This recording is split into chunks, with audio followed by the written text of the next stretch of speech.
I said earlier, for social relations, we wanted to get away from politics and to talk to people about just their relationships with other groups. You're a Burma Buddhist. How do you feel about dealing with Christians and Muslims?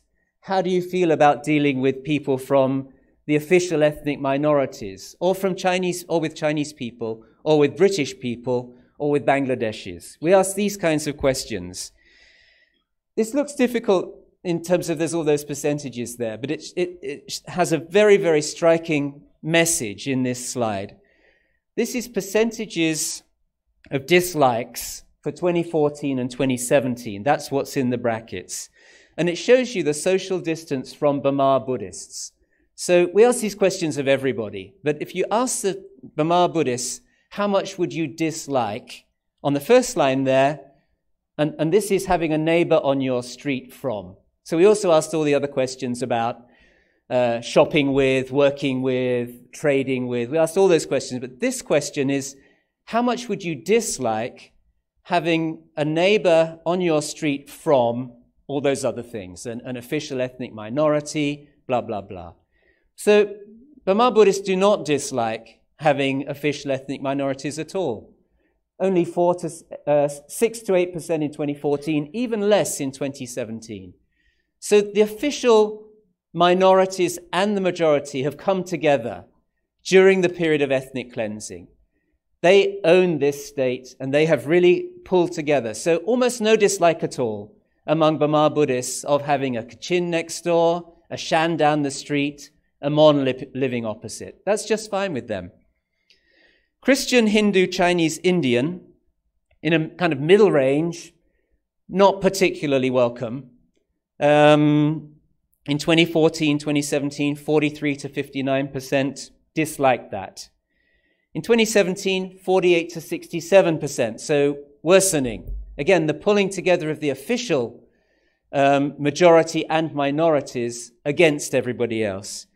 And then on the very far margins of society, Muslim, Bangladeshi, Rohingya.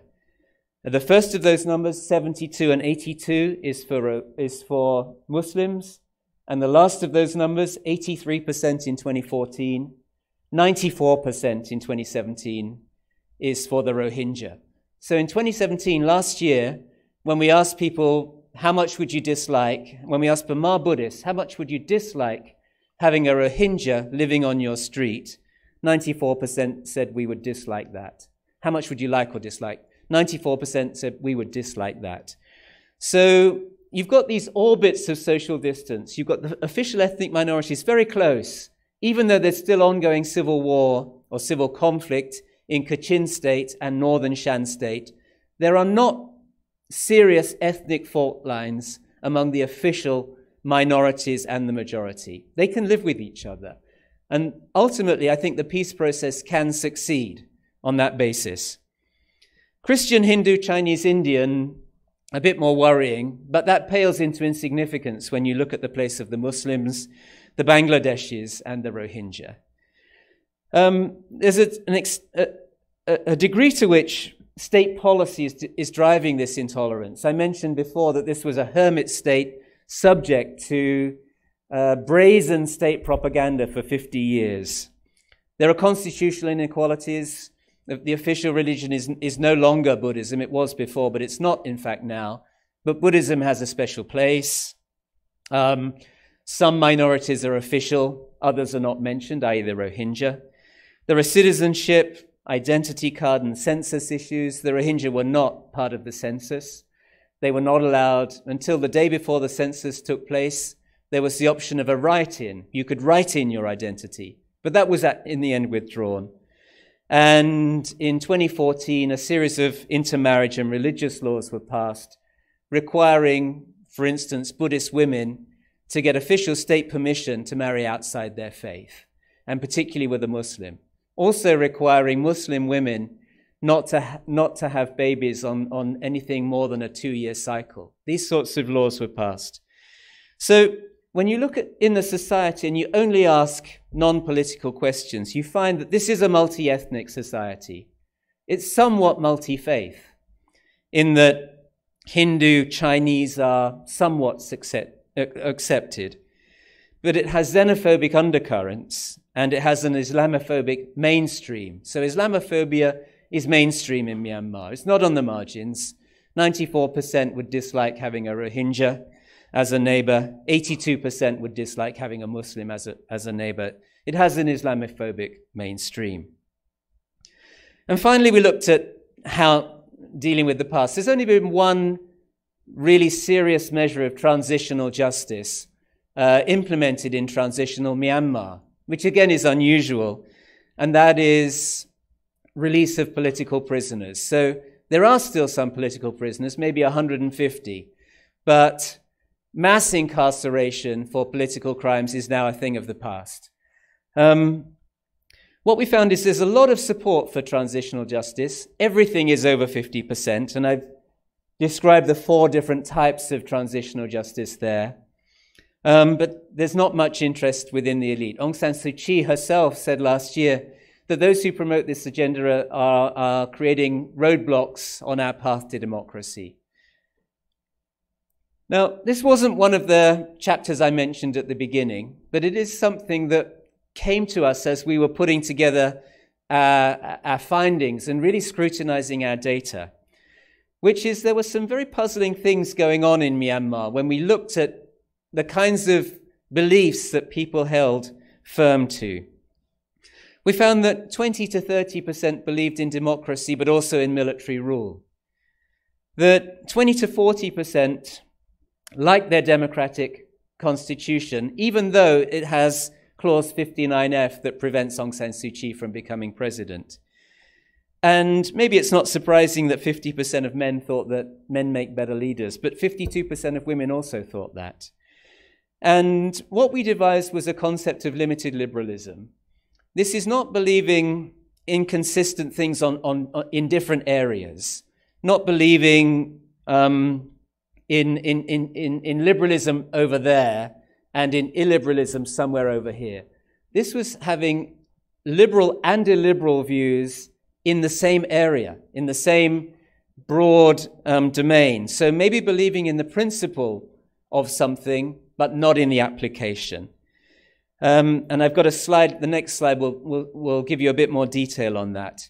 We feel that this is a critical way of understanding a hybrid regime, and it can help us to understand where it's going to go in the future. So if I try to say in a little bit more detail, we looked at ethnic and religious equality as part of Myanmar's political culture. Do you believe in equality for all of our ethnic groups? Do you believe in equality for all faith groups?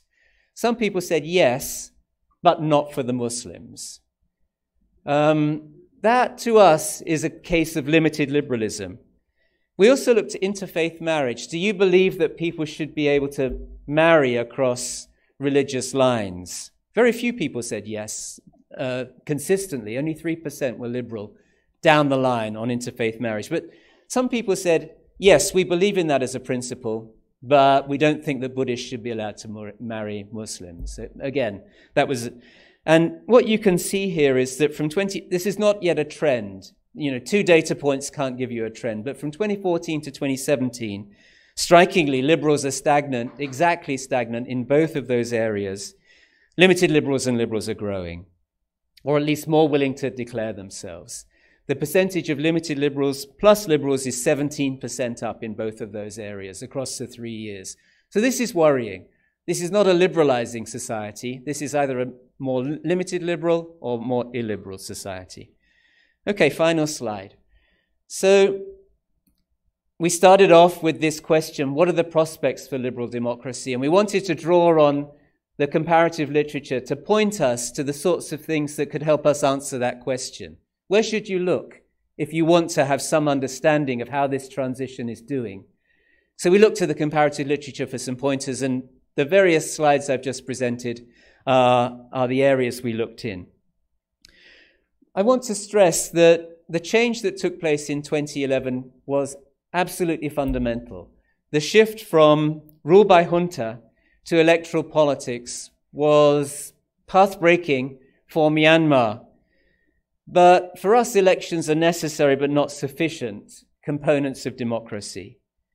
where there are huge challenges in the paucity, the limited range of liberal commitments, the acceptance of a hybrid political system that is growing, intolerance that is growing, and I haven't said much about this, but pursuit of democracy without democratic leadership. That's basically a criticism of Aung San Suu Kyi, who is trying to build democracy while herself not even being democratic as the leader of her own party, and not really infusing the system with democratic values. So our assessment is somewhat bleak, drawing on all of this data that the comparative literature invited us to look at.